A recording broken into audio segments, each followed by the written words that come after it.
Abra suas Bíblias em João, capítulo 17, versículo 20. Faremos a leitura do verso 20 até o versículo de número 26. Evangelho de João, capítulo 17, versículo 20 a 26. Glória a Deus. Diz assim as Sagradas Escrituras: Não rogo somente por estes, mas também por aqueles que vierem a crer em mim, por intermédio da sua palavra, a fim de que todos sejam um, como és tu, ó Pai, em mim, e eu em ti, também sejam eles em nós, para que o mundo creia que tu me enviaste. Eu lhes tenho transmitido a glória que me tens dado, para que sejam um, como nós o somos, eu neles e tu em mim, a fim de que sejam aperfeiçoados na unidade, para que o mundo conheça que tu me enviaste e os amaste, como também amaste a mim. Pai, a minha vontade é que onde eu estou, estejam também comigo os que me deste, para que vejam a minha glória que me conferiste, porque me amaste antes da fundação do mundo. Pai justo, o mundo não te conheceu, eu, porém, te conheci, e também estes compreenderam que tu me enviaste. Eu lhes fiz conhecer o teu nome, e ainda o farei conhecer, a fim de que o amor com que me amaste esteja neles, e eu neles esteja. Amém? Pai bendito, poderoso, essa é a tua soberana palavra que nós acabamos de ler. Pedimos ao teu Espírito Santo que fale ao nosso coração nesta noite, através da tua palavra, que pela tua palavra nós sejamos edificados, pela tua palavra nós sejamos instruídos, em nome de Jesus e para a glória do Senhor Jesus. Assim oramos, amém, glória a Deus. Quero falar nessa noite sobre aprendendo a viver em unidade, aprendendo a viver em unidade. Esse texto que nós lemos é parte da oração sacerdotal do Senhor Jesus. Antes de Jesus morrer, de ele ser crucificado, ele faz essa oração ao Pai, né? Um pouco antes do Getsêmani, um pouco antes dele ir à cruz, ele faz essa oração que nós chamamos de oração sacerdotal, a oração sacerdotal do Senhor Jesus.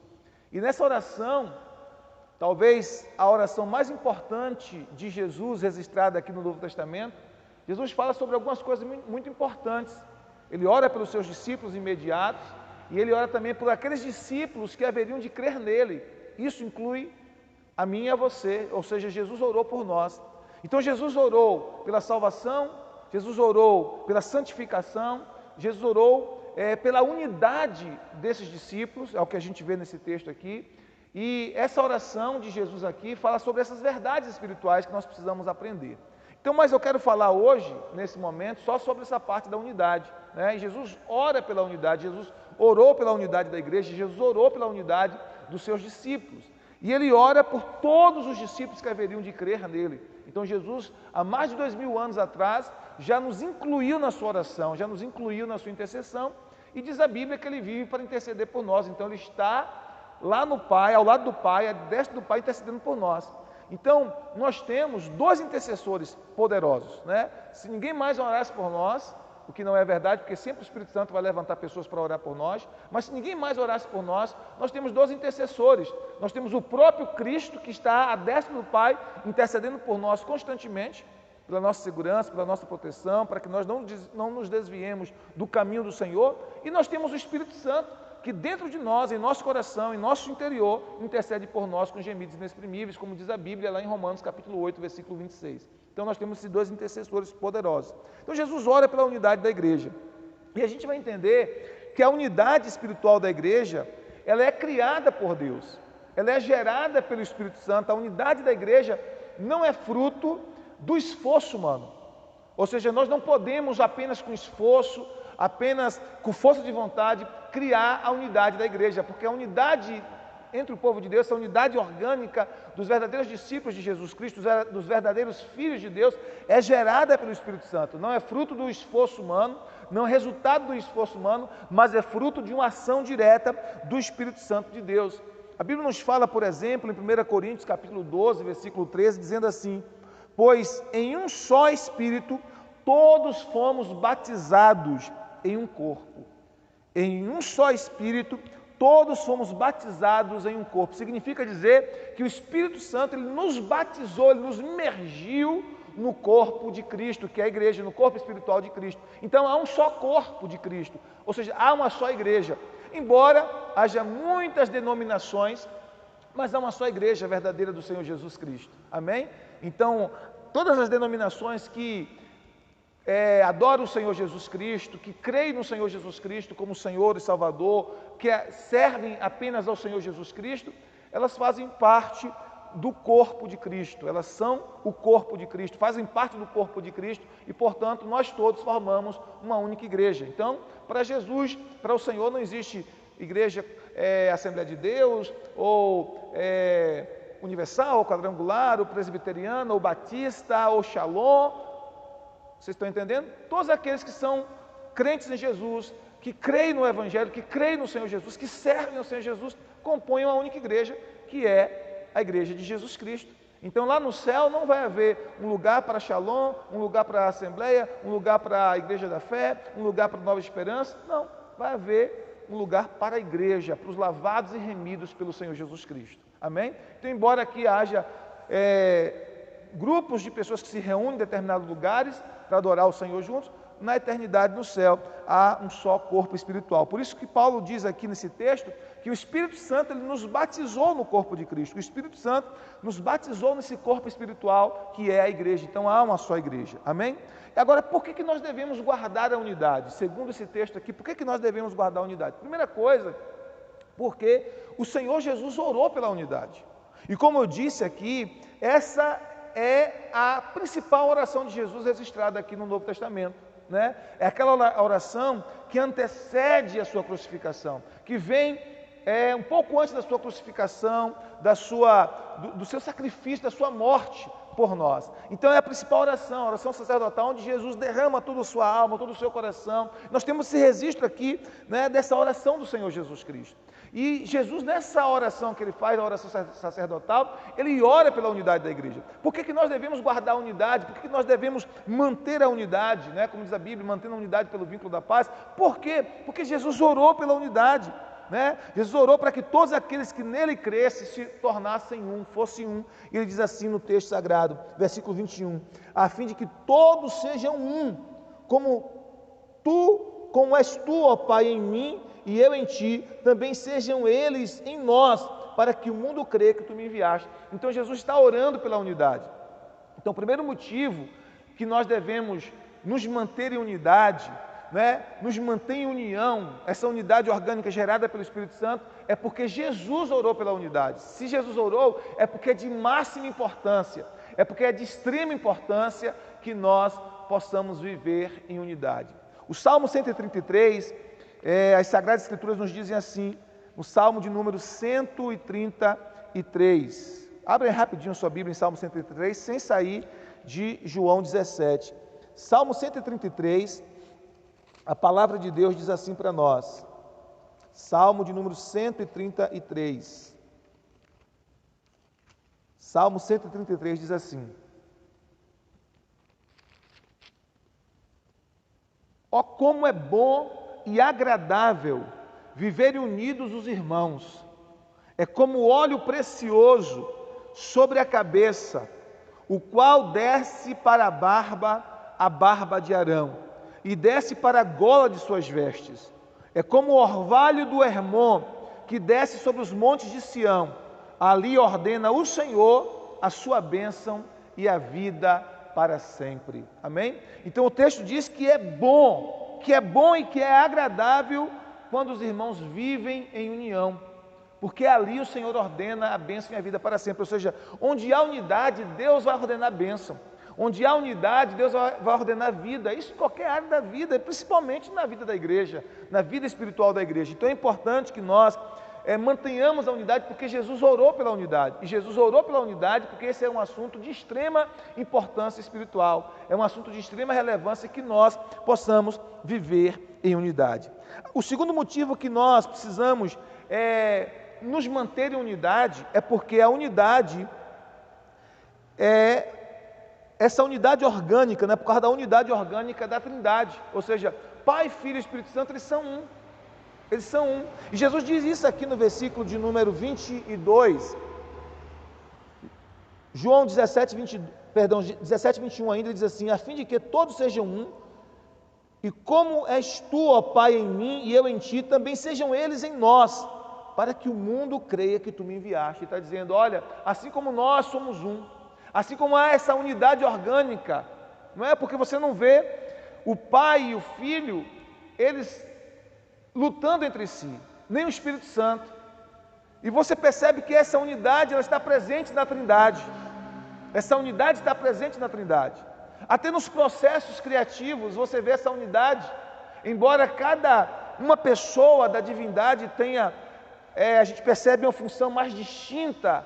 Por exemplo, a gente percebe a função distinta de criação mais ligada ao Pai, certo?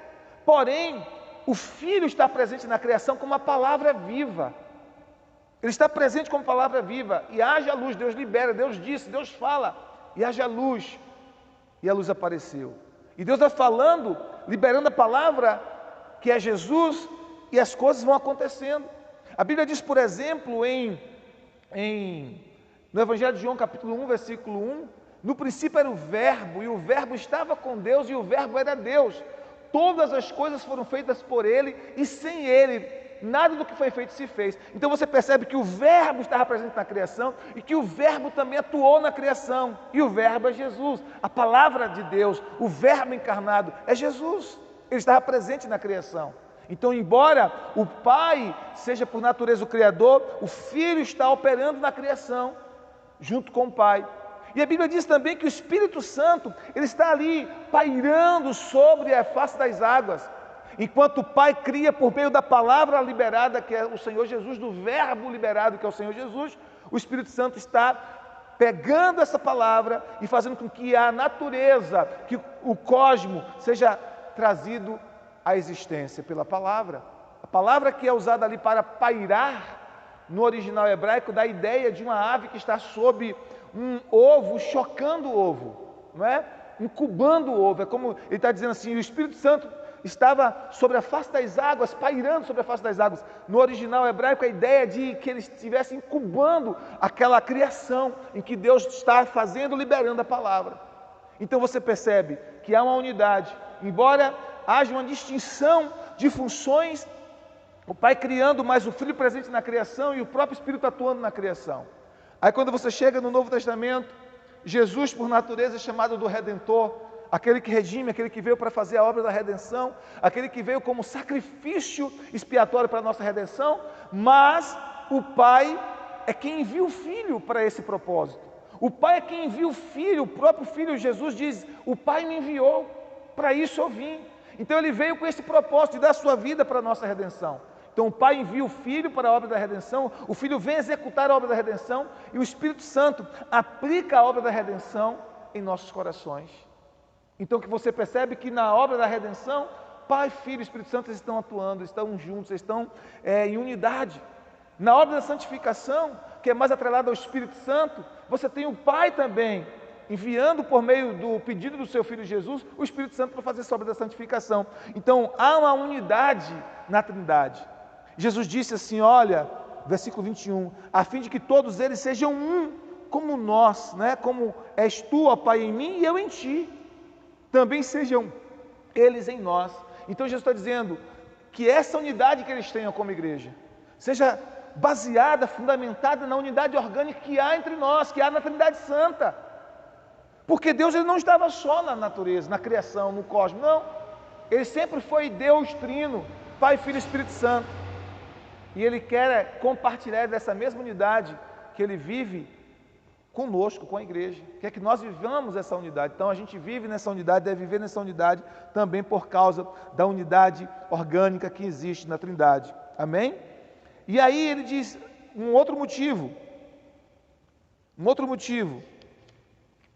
Versículo 21 e 23. Que nós precisamos viver em unidade por causa do nosso testemunho ao mundo.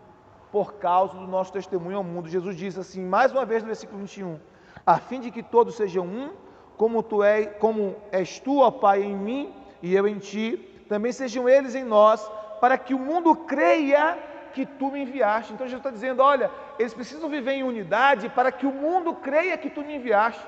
Eles precisam viver unidos para que o mundo creia que tu me enviaste.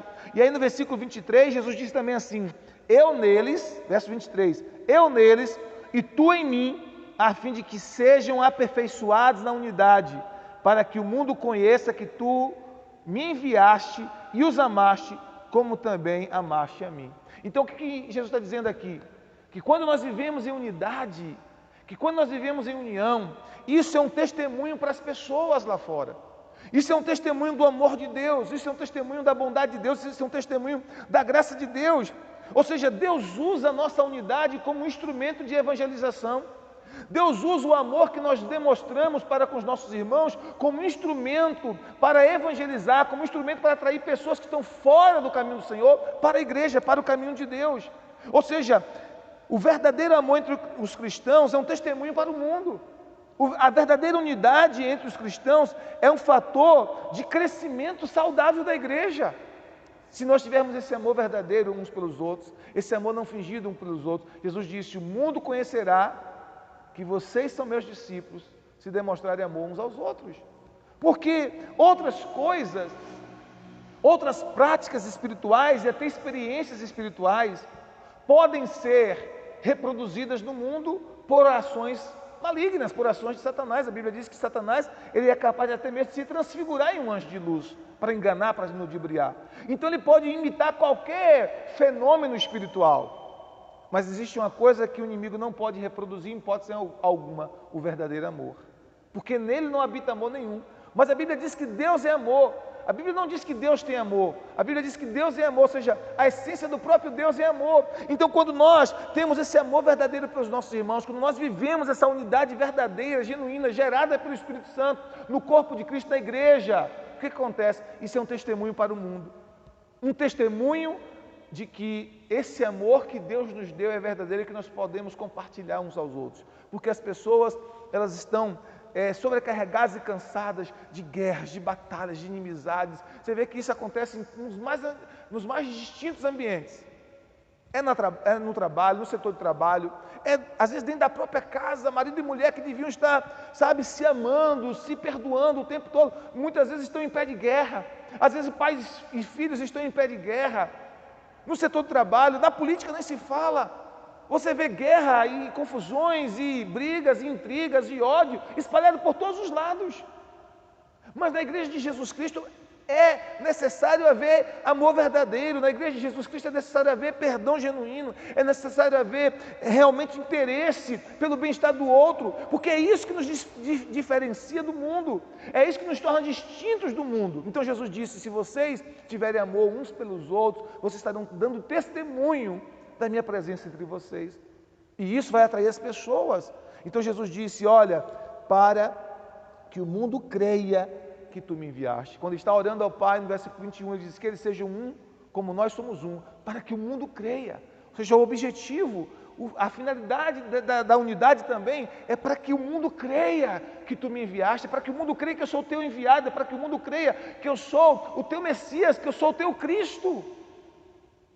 Se nós vivermos, irmãos, brigando, falando mal uns dos outros, como é que nós podemos dar testemunho de Cristo para os que estão lá fora? E existem cristãos, infelizmente, que falam mal de um cristão, de outro cristão, para um ímpio. Existem cristãos que falam mal de outros cristãos para o ímpio. Aí o ímpio pensa assim, se eles que se dizem crentes estão desse jeito, o que eu vou fazer lá? Na verdade, o que eu vou fazer lá? Porque eles estão se degradando, estão brigando uns com os outros, falando mal uns dos outros. Então a Bíblia diz que quando nós vivemos em unidade, nós estamos de uma maneira muito sublime evangelizando. Nós estamos proclamando o amor de Cristo de forma prática. Amém? De forma prática na nossa vida. Quarto motivo para vivermos em unidade. Porque nós temos a mesma natureza divina. Versículo 22. Porque nós temos a mesma natureza divina. No verso 22, Jesus diz assim, eu neles e tu em mim, a fim de que sejam aperfeiçoados em unidade. Perdão, verso 22, eu errei aqui. Verso 22. E eu lhes tenho transmitido a glória que me tens dado, para que sejam um como nós o somos. Mais uma vez. E eu lhes tenho transmitido a glória que me tens dado, para que sejam um como nós o somos. Então, o quarto motivo para que nós possamos viver em unidade é porque nós temos a mesma natureza divina, né? Eu lhes tenho transmitido a glória que me tens dado, para que sejam um como nós o somos. A glória aqui significa o quê? A glória significa a natureza ou a essência do ser. Glória significa natureza ou a essência do ser, não é? E a essência ou a natureza da glória de Deus é o que? É amor. A Bíblia diz que Deus é amor. Ou seja, nós temos essa glória em nós. Jesus compartilhou essa essência da natureza de Deus conosco. Porque antes de conhecer Jesus, nós não tínhamos a capacidade genuína de amar como Deus ama. Ou seja, com o tipo de amor que Deus tem. Mas uma vez que nós conhecemos o Evangelho, uma vez que nós conhecemos o Senhor Jesus, a Bíblia fala que Deus operou em nós um novo nascimento. Nós nos tornamos uma nova criação. 2 Coríntios 5,17 diz, se alguém está em Cristo, nova criatura é, as coisas velhas se passaram e tudo se fez novo. Então o que acontece? Se nós estamos em Cristo, nós recebemos uma nova natureza. E nessa nova natureza, todo cristão, todo verdadeiro cristão, todo genuíno cristão tem essa nova natureza. E nessa nova natureza, nós temos a capacidade pelo Espírito Santo de amar. Nós temos a capacidade pelo Espírito Santo de perdoar. Nós temos a capacidade pelo Espírito Santo de viver em unidade, de viver em amor. Por exemplo, a Bíblia nos fala em Romanos capítulo 5, versículo 5, e a esperança não traz confusão, porque o amor de Deus está derramado em nossos corações pelo Espírito Santo que nos foi dado. O amor de Deus está derramado em nossos corações pelo Espírito Santo que nos foi dado. Então, o amor de Deus já está derramado em nossos corações. Não é que vai ser derramado no futuro, quando a gente for arrebatado, quando a gente for para o céu, não. O amor de Deus já está derramado em nosso coração. O amor de Deus já está presente em nosso coração. Amém? O amor de Deus já está. O Espírito Santo já derramou esse amor em seu coração e no meu coração. A Bíblia diz que se alguém não tem o Espírito de Cristo, esse tal não é dele. Ou seja, todo verdadeiro cristão, todo genuíno cristão, tem o Espírito Santo de Deus residindo dentro dele. E quando o Espírito Santo veio morar dentro de você, quando o Espírito Santo veio residir dentro de você, o Espírito Santo trouxe o amor do Pai ao seu coração. Esse amor lhe capacita a perdoar. Esse amor lhe capacita a andar a segunda milha. Esse amor lhe capacita a viver em unidade. Esse amor lhe capacita a criar atitudes que visam manter a unidade que o Espírito Santo gera no nosso meio. Nós não conseguimos criar unidade. Quem cria essa unidade é o Espírito Santo. Quem gera essa unidade é o Espírito Santo. Mas nós precisamos nos esforçar para mantê-la.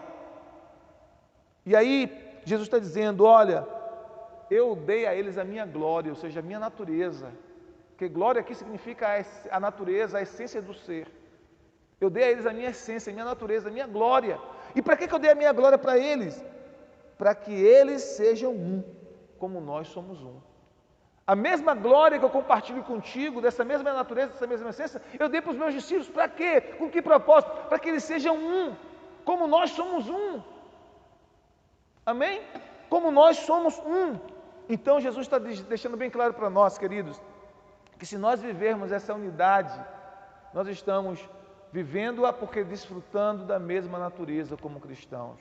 Nós temos esse mesmo Espírito Santo dentro de nós, a mesma glória que reside em mim, reside em você, a glória do Senhor Jesus. Cristo em vós é a esperança da glória. Essa mesma glória que reside em mim, reside em você, e porque essa glória está em nós, a glória do Senhor está em nós, a glória de Cristo está em nós, que é a essência do ser, que é a natureza do ser de Deus, que Ele compartilhou conosco, essa centelha da vida de Deus, né? Esse DNA de Deus que Ele compartilhou conosco, nos capacita a amar, nos capacita a perdoar, nos capacita a andar a segunda milha, nos capacita a ser tolerante com a fraqueza do nosso irmão, nos capacita a andar em unidade.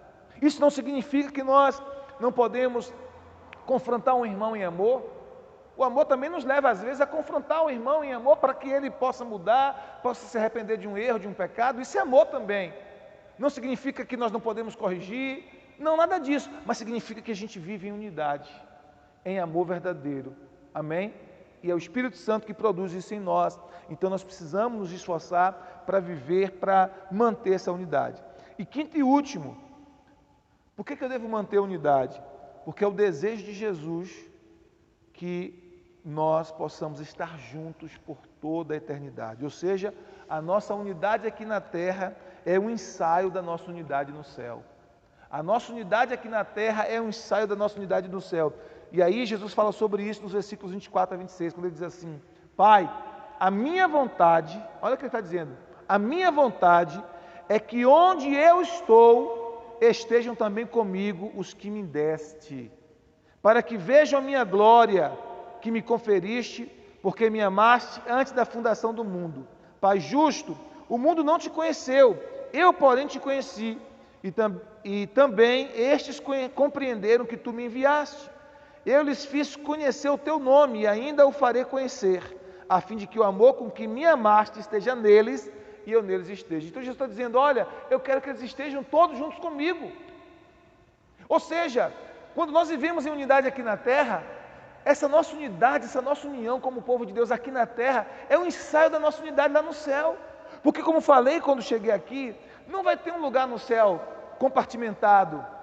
Esse lugar aqui é só para o povo da Shalom, esse lugar aqui é só para o povo da Assembleia de Deus, esse lugar aqui é só para o povo da Presbiteriana, esse lugar aqui é só para o povo da Universal, esse daqui é só para o pessoal da Quadrangular, esse daqui é só para o pessoal da Deus e Amor. Não!